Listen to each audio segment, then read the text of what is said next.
Assalamualaikum warahmatullahi wabarakatuh. Perkenalkan, nama saya Wahyu Mubarok. Di video ini saya akan memaparkan sedikitnya tentang analisis laba kotor. Video ini saya buat untuk memenuhi salah satu syarat dalam pelaksanaan ujian akhir semester. Analisis laba kotor. Analisis laba kotor yaitu suatu analisis yang digunakan untuk mengetahui dan memahami penyebab terjadinya perolehan laba kotor, serta juga untuk memutuskan tindakan apa yang harus diambil ke depannya.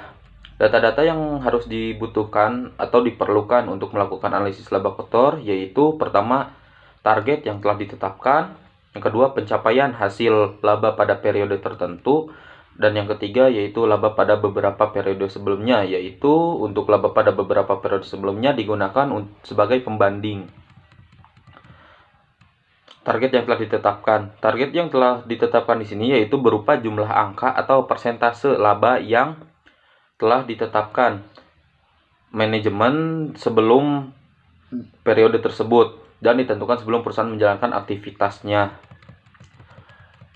Yang kedua, pencapaian hasil laba pada periode tertentu, yaitu laba aktual yang diperoleh pada periode ini, apakah sama dengan angka yang telah ditargetkan dengan target yang ditetapkan sebelumnya tersebut. Dan yang terakhir yaitu laba pada beberapa periode sebelumnya. Perolehan laba pada periode ini yaitu lebih dari satu periode ke belakang, sebaiknya lebih dari 3 tahun. Manfaat-manfaat dari melakukan analisis laba kotor yaitu untuk mengetahui penyebab naik atau turunnya harga jual. Yang kedua yaitu untuk mengetahui penyebab naik turunnya harga pokok penjualan. Yang ketiga yaitu sebagai bentuk pertanggungjawaban bagian penjualan akibat naik atau turunnya harga jual.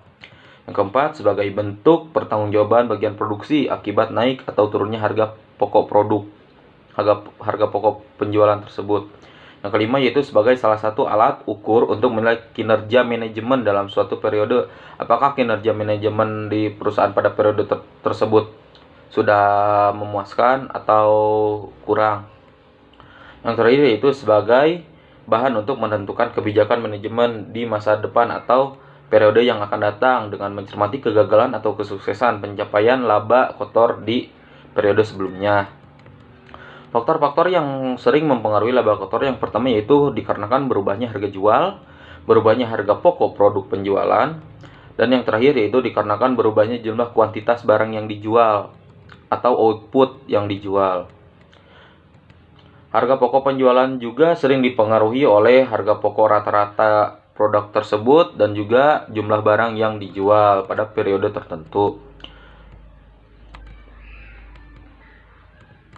Sedangkan untuk penjualan sering dipengaruhi oleh yang pertama tentu saja oleh harga jual, dan yang kedua juga oleh jumlah barang atau kuantitas barang yang dijual.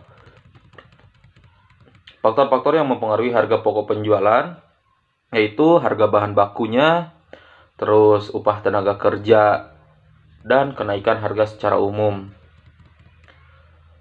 Untuk membuat rencana laba suatu perusahaan merupakan suatu kewajiban yang harus dilakukan oleh suatu perusahaan, yaitu sebelum kegiatan dijalankan. Jadi kita itu sudah punya rencana untuk penjualan atau laba di tahun sekarang itu.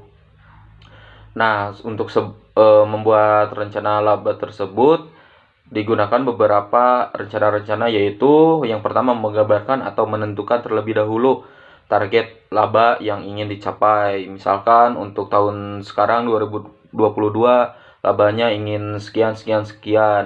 Dan yang kedua yaitu menyusun harga jual yang harus dipasang. Yang ketiga, menentukan volume penjualan melalui strategi-strategi yang terdapat di pemasaran. Kemudian untuk langkah-langkah menganalisis laba kotor yang pertama yaitu membuat tabel perubahan. Tabel perubahan di sini yaitu misalkan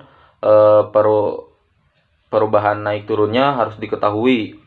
Tabelnya juga dikarenakan membuat tabel perubahan berarti dibutuhkan laporan keuangan lebih dari 2 periode, tentu saja periode sekarang dan periode sebelumnya.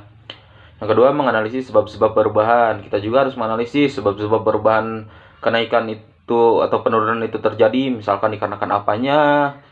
Dan yang ketiga, membuat laporan perubahan laba kotor. Baik, mungkin itu saja yang dapat saya sampaikan. Wabillahi taufiq wal hidayah. Wassalamualaikum warahmatullahi wabarakatuh.